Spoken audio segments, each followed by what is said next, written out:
میں پشاور گیا تو جماعت میں انہوں نے کہا جی یہاں ایک وکیل صاحب ہیں، تبلیغ والوں کو بہت گالیاں دیتے ہیں۔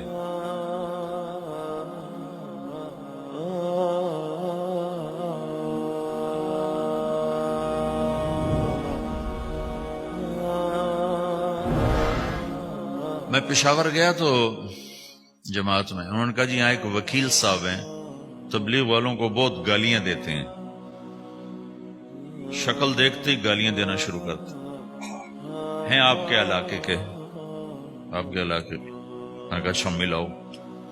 پشاور میں رہتا تھا، وکالت کرتا تھا، میرے علاقے کا میاں چنو ایک چھوٹا سا ٹاؤن ہے وہاں کا تھا، میں اس کے قریب تلمبا ایک چھوٹا سا ٹاؤن ہے میں وہاں۔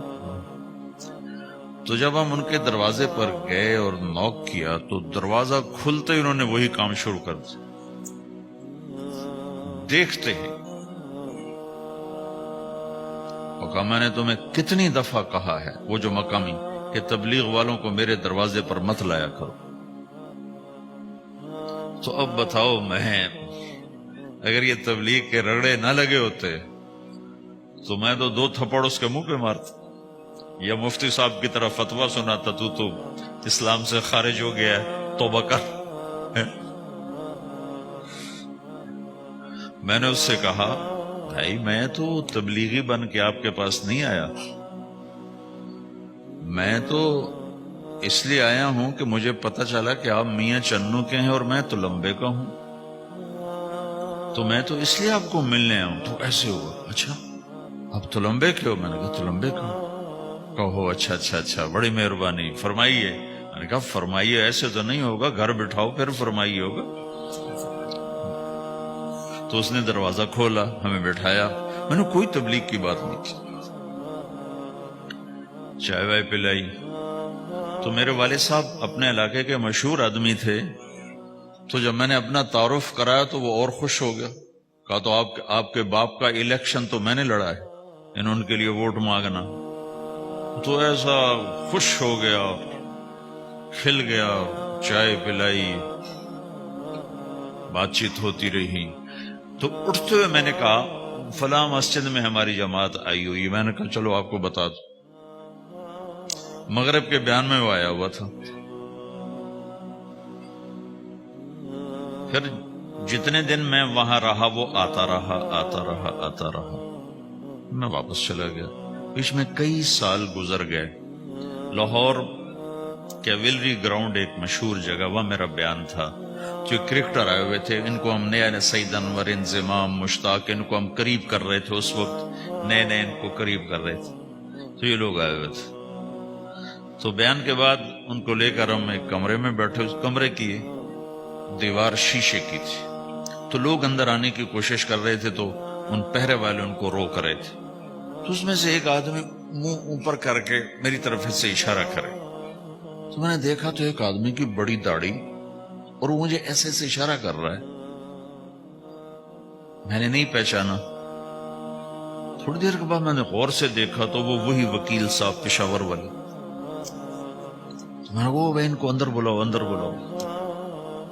وہ اندر آئے تو میں اٹھ کے ملا، کہنے لگے یہ دیکھو یہ تمہارا ایک گشت، میرا وقت بھی لگ چکا ہے، بدنوں کا چلہ لگا ہے یا 3 چلے لگے ہیں۔ تو جو دیکھو نا، آپ میں سے کئی لوگ پھیری لگاتے ہیں، جس کو گجرا پھیری لگاتا ہوں، پھیری۔ میں پہلے سمجھا ہی نہیں، پھیری تو کہتے ہیں چھوٹے جہاز کو جو سمندر میں چلتا ہے، میں سمجھا یہ پھیری لگاتے ہیں، پھیری، اور وہ تو گجراتی میں پھیری کہتے ہیں پھیری کو۔ تو پہلے تو میں چکر کھاتا رہا کہ یہ کیا ہے پھیری، پھیری تو چھوٹے جہاز کو کہتے ہیں، چھوٹا بحری جہاز۔ تو پھر بعد میں کسی نے کہا کہ یہ چل پھر کے سودا بھیجا، اچھا اچھا پھیری کو پھیری کہہ، تم خدا کو خدا کر دیتے ہو، خدا کا شکر۔ ایک تو خدا لفظ ہی میں نے پہلے کہا تھا بولنے کا نہیں ہے، ایک اس کو خدا کو خدا کر دیتے ہو، خدا کی قسم۔ تو تم پھیری لگاتے لگاتے گاہک بنا لیتے ہو، نہیں بناتے ہو؟ پھیری لگاتے لگاتے تم اپنے گاہک بنا لیتے ہو۔ یہی تبلیغ کا کام ہے کہ پھیری لگاؤ، لوگوں کے در کھٹکھٹاؤ، کوئی لے گا کوئی نہیں لے گا۔ جو آپ لوگ پھیری لگاتے تو سارے آپ سے سودا لیتے ہیں، نہیں لیتے. کوئی لیتا ہے کوئی نہیں لیتا. لیکن آپ جاتے رہتے ہو جاتے رہتے ہو جاتے رہتے ہو جاتے رہتے ہو, آہستہ آہستہ آپ اپنا اتنا کام کر لیتے ہو کہ آپ کی روٹی چل جاتی. تو سارے نبیوں نے پھیرا لگایا, کوئی نبی گھر نہیں بیٹھا کہ میرے پاس کوئی آئے گا تو اسے سکھاؤں گا. ہر نبی نے پھیرا لگایا.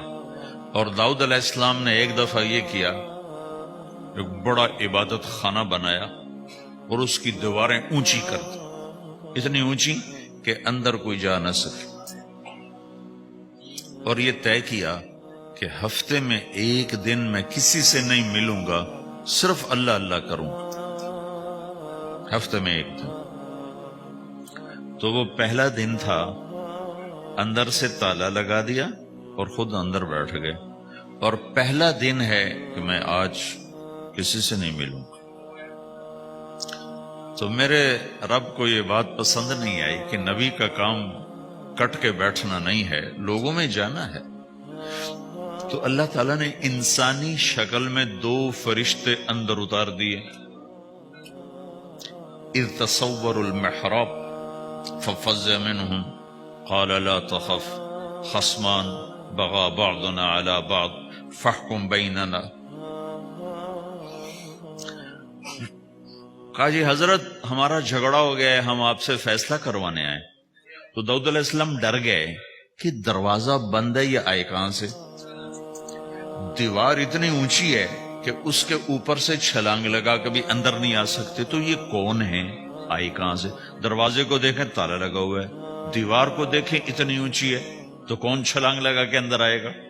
تو ڈر گئے. تو کہنے لگے جی آپ ڈرے نہیں, ہمارا جھگڑا ہو گیا. کہ کیا جھگڑا ہے؟ کیا جھگڑا ہے؟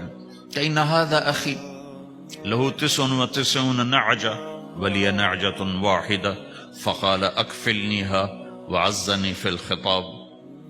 یہ میرا بھائی ہے, اس کے پاس 99 بکریاں ہیں, بھیڑیں, 99 بھیڑ ہے, اور میرے پاس ایک ہے. یہ مجھے کہتا ہے ایک بھی مجھے دے دے, میری 100 پوری ہو جائے.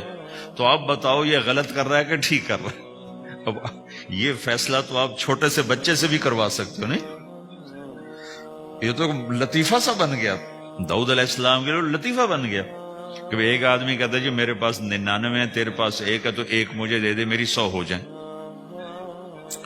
تو داؤد علیہ السلام سوچ میں پڑ گئے یہ چکر کیا ہے.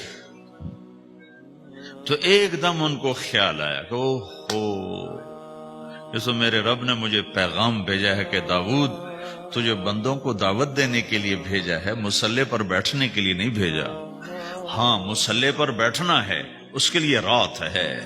قم اللیل الا قلیلا نصفہ او انقص منہ قلیلا او زد علیہ ورتل القرآن ترتیلا. چل ومن اللیل فتہجد بہ نافلۃ لک عسى ان یبعثک ربک مقاما محمودا.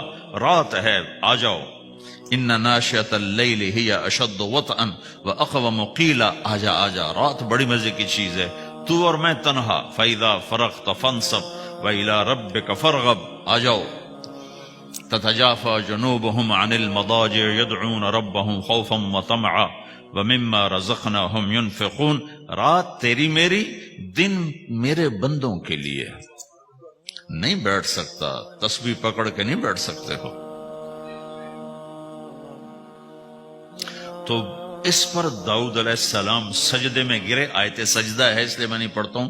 سجدے میں گرے اور کہا یا اللہ معافی کر, یا اللہ معاف کر دے, یا اللہ معاف کر دے. میں نے دروازے بند کر لیے, حالانکہ میں یہ میرے منصب کے خلاف تھا, اس پر اللہ سے معافی مانگی.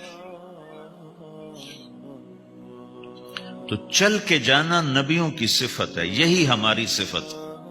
اس امت کو یہ کام دیا گیا کہ یہ اوروں کے پاس جا کے اپنا سودا پیش کر, اپنوں کو بھی سنبھالے اور غیروں تک بھی پہنچے. نہیں سنتے پھر جاؤ, نہیں سنتے پھر جاؤ, کیونکہ دلوں کا پھیرنا اللہ کے ہاتھ میں ہے. تیرے ذمہ آواز لگانا ہے. اللہ تعالیٰ نے تقسیم کر دی. قم اللیل الا قلیلا, رات اللہ کے پاس آ جا. دن میں کیا کر, ان لک فی النہار سبحا طویلا, تیرا دن میں کام بہت زیادہ ہے. سبحا طویلا, دعوت کے کام کو تیرنے سے تشبیہ دی ہے. سبح تیرنے کو کہتے. اللہ کے نبی کا ایک گھوڑا تھا جس کا نام تھا سبحہ، میں نے بتایا تھا پہلے دن. وہ اتنا تیز چلتا تھا جیسے تیر رہی ہو، اس لیے اللہ کے نبی نے خود اس کا نام سبحہ رکھا تھا، تیرنے والا. تو تبلیغ کے کام کو تیرنے سے تشبیہ دی کہ آپ نے لمبا تیرنا ہے، اور مکے میں تو پانی کوئی نہیں، تو کہاں تیرنا ہے جی؟ سارے مکے میں پانی کا قطرہ کوئی نہیں، زمزم کے کنویں کے سوا، تو تیرنا کہاں ہے؟ یہ اس دعوت کے کام کی بڑی خوبصورت تصویر ہے، سبحا طویلا. حالانکہ اللہ فرماتا ہے ان لک فی النہار شغلا طویلا عملا عظیما جہدا طویلا، لیکن سبحا طویلا. جو آدمی چل رہا ہوتا ہے اگر وہ بیٹھ جائے تو کوئی نقصان تو کوئی نہیں. گاڑی چلا رہا ہے، کہیں گاڑی روک لے تو کوئی نقصان تو کوئی نہیں، تھوڑی دیر سے پہنچ جائے گا. کہیں گاڑی کھڑی کر کے کافی پینے لگ گیا تو کوئی مسئلہ تو کوئی نہیں ہے، آدھا گھنٹہ دیر سے گھر پہنچ جائے گا. تیرنے والا پانی میں اتر گیا، اب یہ رک سکتا ہے؟ کیوں بھائی؟ اگر یہ کافی پینے کا ارادہ کرے تو کہاں جائے گا؟ تو مچھلی کے پیٹ میں جائے گا. پانی میں اترنے کے بعد اختیار ختم ہے، اب تیرنا ہے. کہاں تک؟ دوسرا کنارہ جب تک ہاتھ میں نہیں آتا تیرنا ہے، سبحا طویلا. جب تک آخرت کا کنارہ ہاتھ میں نہیں آتا، اے میرے نبی تجھے دعوت کا کام کرتے ہی رہنا ہے، کرتے ہی رہنا ہے، کرتے ہی رہنا ہے، تیری چھٹی کوئی نہیں. سبحا میں یہ اشارہ تھا کہ چھٹی کوئی نہیں، یہ موت تک کا کام ہے. وَاعْبُدْ رَبَّكَ حَتَّى يَأْتِيَكَ الْيَقِينُ. آئے ہائے، جب یہ آیت اتری یا ایھا المدثر قم فانذر وربک فکبر، اے میرے محبوب اٹھ جا، اٹھ جا، میرا پیغام سنا. تو لیٹا ہوا ہے. تو اس پر آپ نے کہا خدیجہ انقطع ایام النوم والراحہ، میرے آرام کے دن چلے گئے، میرے سونے کے دن چلے گئے. میرے رب نے مجھے کہا ہے اٹھ جا اور میرا پیغام سنا. تو اس وقت تو کوئی جاننے والا نہیں تھا، تو پہلے آپ چپ کے بات فرما رہے تھے، پھر اللہ نے کہا کھل کے کہہ. تو پھر آپ نے کہا میں خدیجہ میں کس کو کہوں، میری کون سنے گا؟